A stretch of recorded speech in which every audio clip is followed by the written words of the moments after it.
emotionally healthy children. You know, so you won't have to wait till you're adults, and then, you know, you got to get all this counseling and all this kind of stuff. So since I'm a school teacher, and that is what I want for my students, I teach pre-K and K. So they have big emotions, they don't always know words, and we had trauma counseling. I was talking about my friend who does grief counseling, and in no way is this like some scientific research based monologue. It literally is just my thoughts that I'm just trying to think through and consider. And since I am having some issues with memory loss, and this is just right now helpful for me to just video vlog, whatever, So I was thinking about a lot of different things. One was with grief, and how grief, I want to read the book Grief Observed. I can't remember who that's by, but I think that's something I'll be interested in. But like just how sometimes with our kids at school, when they don't get what they want or whatever their different big reactions are to, once again, they're 4, 5, and 6. A lot of times their reactions to maybe something that we think are small, a lot of times look like grief, right? And I thought about just dreams that I feel like in my own life that have died, or things that I really wanted, and I was trying to compare it to that, but I'm like, well, I've had numbers of years of counseling and friends that, you know, speak into my life, and the Lord has done all these different things. And so I'm like, okay, I'm thinking back to when I was a kid, and we moved around a number of times to different neighborhoods or different states, and I don't even remember all of it, but I definitely remember the feeling of not being stable and not necessarily having security.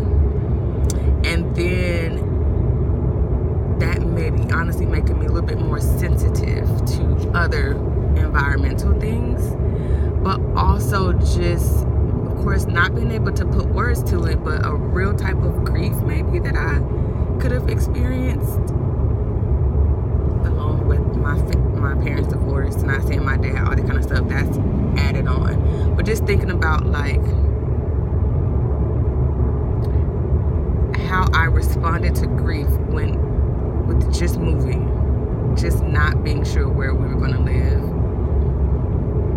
and how that made me treat other people and think about other people. And I didn't have big reactions. That's not my natural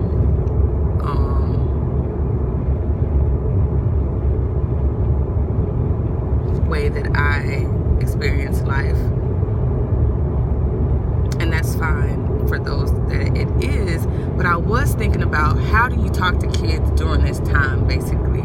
So whether they're having big reactions, or I feel like people like me who internalize things more and who were just a quiet kid and you just go through life, I think people just assume that you're okay and you're not. And so I think parents and other caregivers should be very proactive with kids, to, even if they don't ask the questions,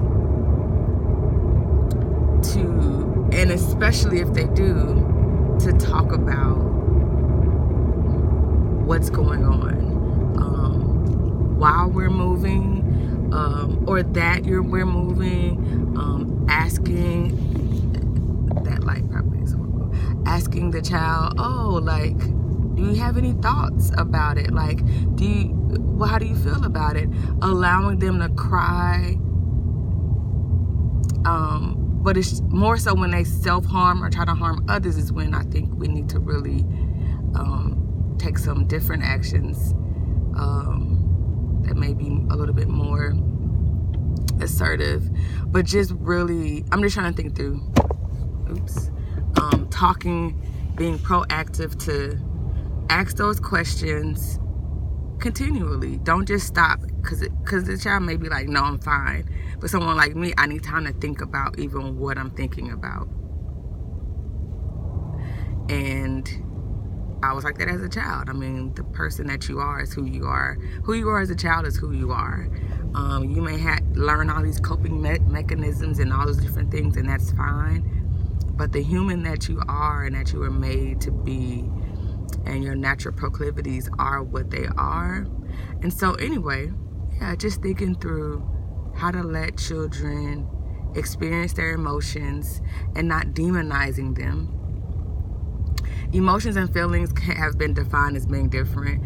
I'm not nobody's psychoanalyst or anything. You can use the words look, that's not what I'm here for. I'm just trying to understand my thoughts and say them out loud. But anger, sadness, grief, confusion, whatever you would call those things, how you feel those things. But yeah, just learning how to talk with kids about different changes and realizing that it affects them more than what we realize. And so